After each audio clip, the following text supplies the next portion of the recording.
Hey there, and welcome back to Talkin Smack with Katie Mack.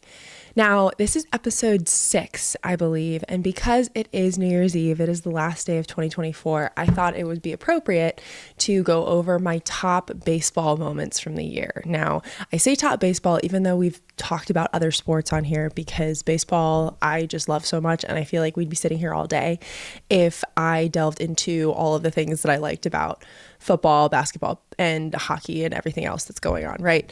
So, like I said, we've got my top main 8 moments of the year baseball wise. Now, this is all inclusive. It's MLB and college baseball as well.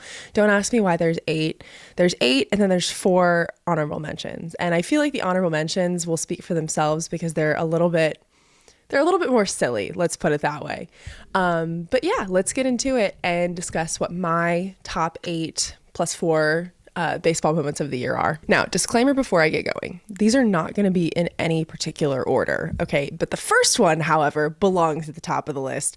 Thereafter, it's not necessarily in any particular order. Number 1, Freddie Freeman's walk-off grand slam in Game 1 of the World Series. I mean, this would not be a yearly baseball wrap list if I didn't put this one at the very top. I mean, this was an insane moment. I think I speak for everyone when I say this was the single craziest baseball moment of the entire year, maybe of the last decade. Now, like the analyst said, like as he's walking up to the plate, this is the moment that every baseball player dreams of. Bottom of the 10th, 2 outs, bases loaded, and Freddie Freeman's headed up to the plate. And the most insane thing that could have possibly happened in that moment, at that exact moment in time, happened.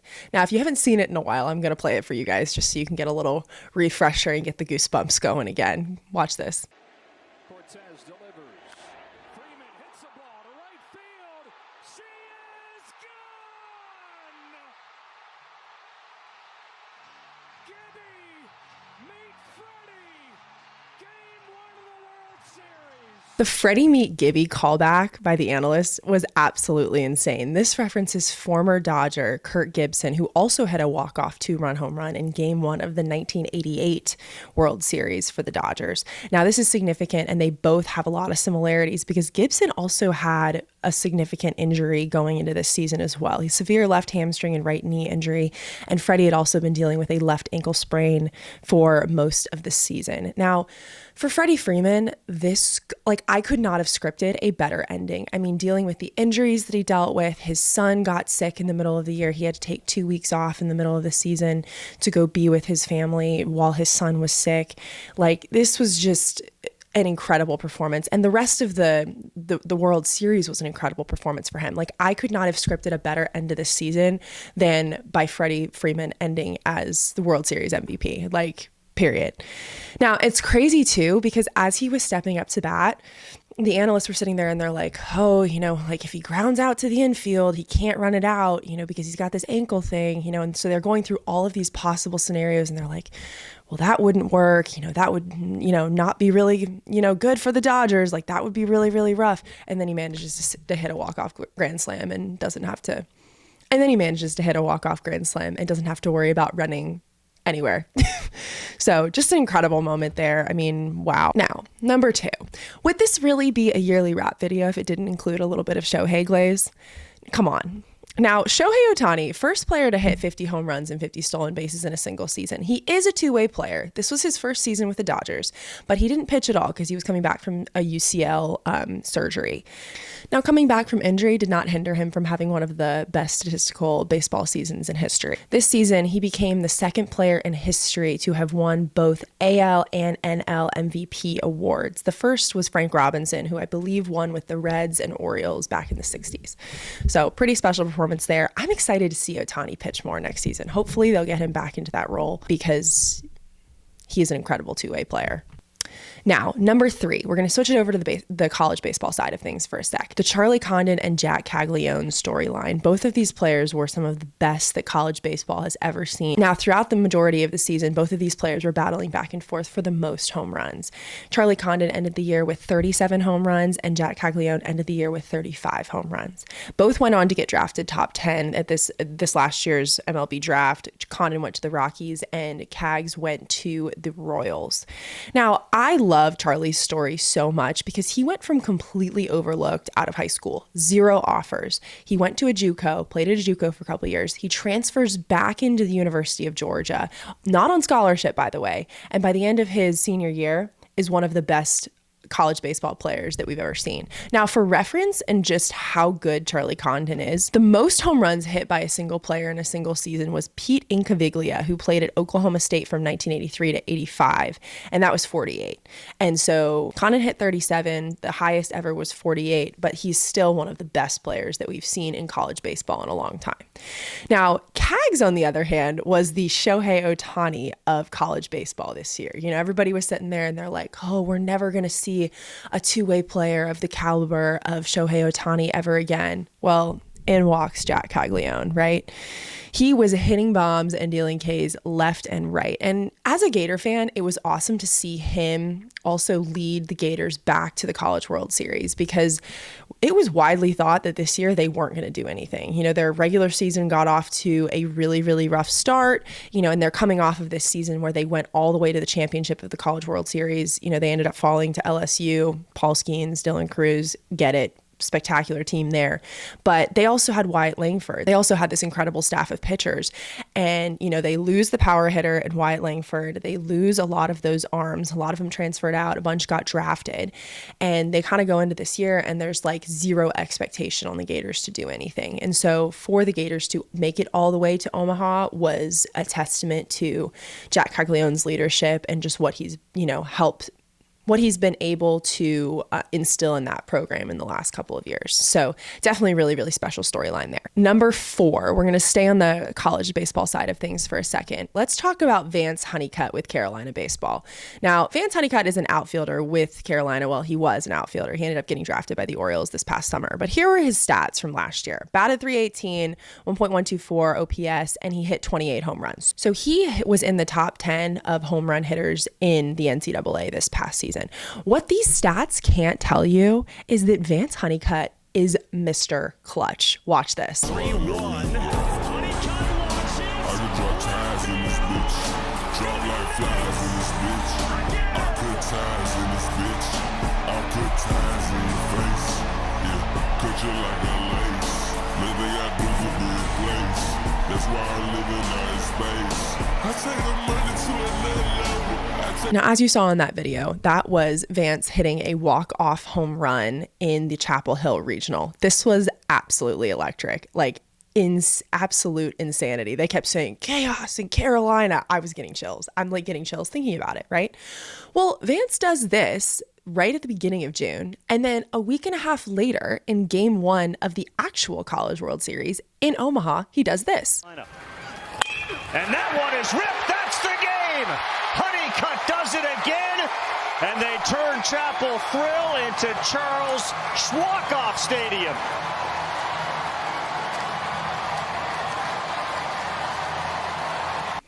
Now, I just remember watching this and just thinking back to my time as an athlete and just, you know, likening like the high pressure situations that I encountered as an athlete to baseball and thinking like, oh, you know, when they're up at the plate, you know, 2 outs, bases loaded, you know, bottom of the ninth or whatever, you know, I liken that to like high pressure situations when I'm like going in the water behind on relays, right? And so I'm sitting there and I'm just watching Vance Honeycutt, you know, deliver in clutch situations over and over and over again. And I'm like, that is a guy that thrives under pressure, you know, and that's something that the stats can't tell you. Like that is somebody who you put them in those really, really high pressure situations and he's always going to deliver. So I was just super, super moved by that. I thought Vance Honeycutt played absolutely fabulous. And so that was just a really, really cool thing for me to watch this year. All right, number 5, Zach Wheeler's performance against the Mets in game 1 of the playoffs, plus the storyline behind it. Now, it's no secret that Zach Wheeler is one of the best pitchers in baseball right now. His stats throughout the season last year were 2.59 ERA, 16-7 win-loss ratio, 200 innings pitched, 224 strikeouts, and a whip of .96. He's an incredible pitcher. Now, the T here is that Zach Wheeler went up against the Mets in game 1 of the playoffs. And he pitched 7 total innings, had 9 strikeouts, and only 4 walks. He had 30 total swings and misses in 111 pitches, which is the most pitches thrown by a Phillies pitcher since 2011 in the playoffs with Roy Halladay, right? Now, the Phillies did end up losing this game. Kyle Schwarber hit a home run in the first inning, but the rest of the bats really, really struggled to get going. But the reason this moment was so significant and the reason why I loved this so much was because Zach Wheeler actually used to play for the Mets. And back in 2015, he was coming off of surgery, and the Mets told him that he had to buy his own tickets to go watch his team play in the playoffs at their home stadium, right? And so it was widely speculated going into this Phillies-Mets matchup that Zach Wheeler was going to be raring to go. This whole situation was going to light a fire under his ass, and it did. And so the reason why I think this is so special is because, kind of going back to Vance Honeycutt, like this is a player that you can see is so incredibly competitive and is able to channel negative emotions into positive performances and just do something like really, really special in these high pressure situations. So, all right, number 6, David Fry's walk-off home run in the ALCS. This was just absolutely incredible. Now, it's kind of similar to the Zach Wheeler thing that we just talked about. The Guardians did go on to lose this series, I believe, the next night to the Yankees. The Yankees ended up going all the way to the World Series.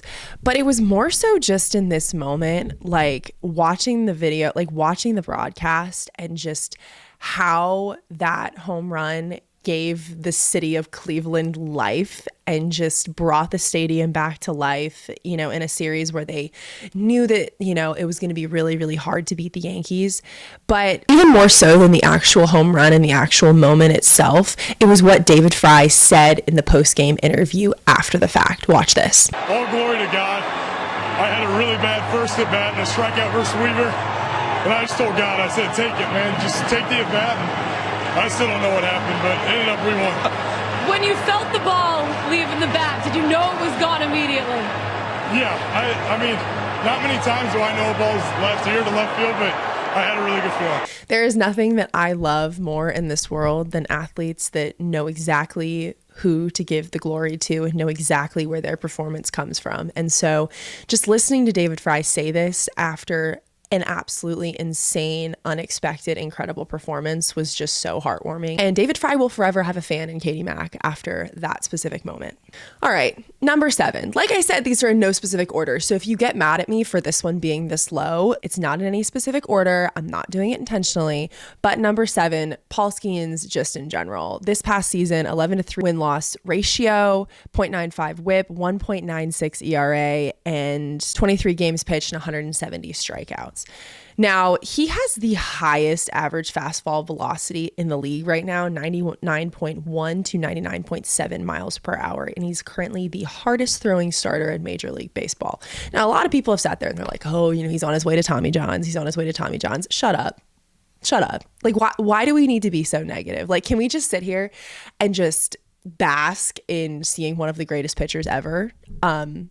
Just come through the league? Like, can we just observe and be like, oh wow, Skeens is like throwing heat today, that's great, and move on with our day? Like, do we really need to quantify it and be like, oh well, he's on his way to Tommy John's? Like, why are we wishing ill upon players? Anyway, I digress. Paul Skeens obviously is on the list. And number 8, Tennessee baseball winning the College World Series. Now, this was really, really special because I had actually just finished up my master's at the University of Tennessee when this whole thing went down. I was fortunate enough to actually meet Tony Vitello last December, so I think a year from about right now, and interview him for another project. I was writing a journalism article on country music and vol athletics, and he had just made a really big statement about Dolly Parton, and I was like, oh my God, I have to sit down with him, right? So I go in his office. I'm like literally the biggest fan in the world. Like, I love Tony V. And I sit down, I ask him all these questions. He's super, super nice, super, super down to earth. And, he was so young and he was so so good at connecting with young people, right? And so then a couple months later, we had this sports talk show that we were running throughout my entire spring semester when I was at Tennessee, and we ended up bringing in one of the Tennessee catchers at one point to interview him. And he just raved about Tony, raved about that team, raved about the team chemistry, raved about the way Tony went to bat for everybody. And, then I'm talking to various other people that just know people on the baseball team. And like, there was nothing but good things coming out of those discussions, right? And so I was just so excited to see Tennessee baseball kind of pull this out. They had a really good season a couple years ago where they were ranked number 1 all the way, and then I don't even think ended up making it to the College World Series. I think they got bumped out in a regional. And so for them to kind of sit at the top the whole season and then finish the job in Omaha was really, really special to see. And it was really, really special just knowing the blood, sweat, and tears, and knowing the team chemistry, and knowing everything that went into making that team what it was last season. So that was really, really special. Okay, let's talk honorable mentions. Please don't laugh at me. These are not inclusive. I feel like there are definitely things that I missed, but these are my honorable mentions of best baseball moments for the year. Honorable mention number 1, Walker Buehler striking out Alex Verdugo to end the World Series with a Dodger win. This happened days after Alex Verdugo said that's what you have to expect in New York when Yankee fans tried to rip a ball out of Mookie Betts' glove in the outfield. Watch this video. What did you just make of that play yesterday where the fan kind of reached into Mookie's glove and tried to take the ball out? Yeah, I mean, I saw it was, maybe one of the more extreme kind of trying to rip a ball out, but at the same time, it's that's kind of New York. I feel like that's what you expect out here. You expect some, just some unique things, and at the end of the day, it wasn't. I didn't feel like it was too serious. I think Mookie kind of shook it off too. So, that's just kind of the passion I guess New Yorkers have. How can you not be romantic about baseball? Some endings just write themselves, don't they? All I'm going to say to this one is that if this had been Judge or Soto that had been grabbed in the outfield by a Dodgers fan, the reaction would have been a lot different. So I'm not a hater,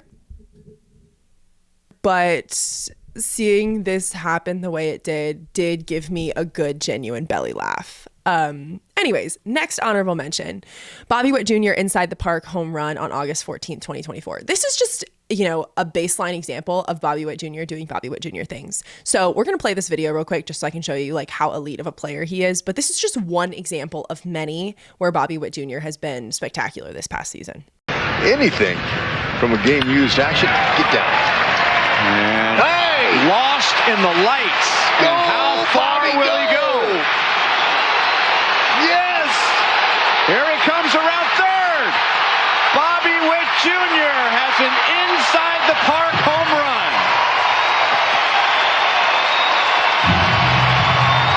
Going into 2025, I am so excited to see him play more. He is only 24, batted .288 with an OBP of .336, and had 32 home runs in 2024. So he is going to be a big, big piece of next season, and I'm really, really excited to see it. Now, like I said earlier, would this really be a rap video if I didn't include this moment? Come on now. What is different about this particular team? Are we live? We're live. The fact that we don't give a fuck? Thank you. Yep. Congratulations. Thank you again. I know we talked about this literally in my last video, but this has to be one of the funniest moments of baseball in the whole year. Okay, just let me live. Let me live. Let me live. Okay, now, last one. Nick Castellanos' bad home run timing continues. Now, if you're not familiar with the Nick Castellanos lore, Nick Castellanos is an outfielder with the Phillies who hits a home run at the most inappropriate times. It's a home run or walk-off. He always hits a home run or walk-off in the most inappropriate times. Now, this all started about a year and a half ago, but it just keeps continuing. And so I thought I'd add to the list of when he hit a home run or walk-off in inappropriate times this season. One, he hit a walk-off the day that the sports world was mourning the death of Giants legend Willie Mays. Two, he hit a home run the day of Donald Trump's assassination attempt over the summer. Three, he hit a homer the day that President Biden announced that he would not be running for re-election. And then four, he hit a home run on 9/11. I'm sorry, I'm not even a Phillies fan, but this cracks me up. Now, obviously, this is not an all-inclusive list. These are the moments that stood out to me based off of my background in these are the moments that stood out to me based on my background in sports. And so I just really, really liked these moments and just the personal experiences behind each of these athletic performances and people, right? If you guys have any different ideas of what should have been on this list, please leave it in the comments. I'd love to know what you guys think. Well, if you watched all the way to the end, thank you so much. I'll be back here in a couple days. We've got some other stuff cooking. I think I might have a video on the Tampa Bay Rays coming here soon. Maybe the Miami Marlins. I'm kind of thinking about starting like a Florida baseball series just because I went to school in the state of Florida, and the Rays and the Marlins are like not doing so hot right now. So I thought it would be interesting to kind of deep dive into what's going on there. So that's coming. I think we're going to have Danielle back in the next couple of days and we're going to talk about something, but who knows? We'll definitely be back here by the end of the week. But until then, have a very, very happy new year and I'll talk to you soon.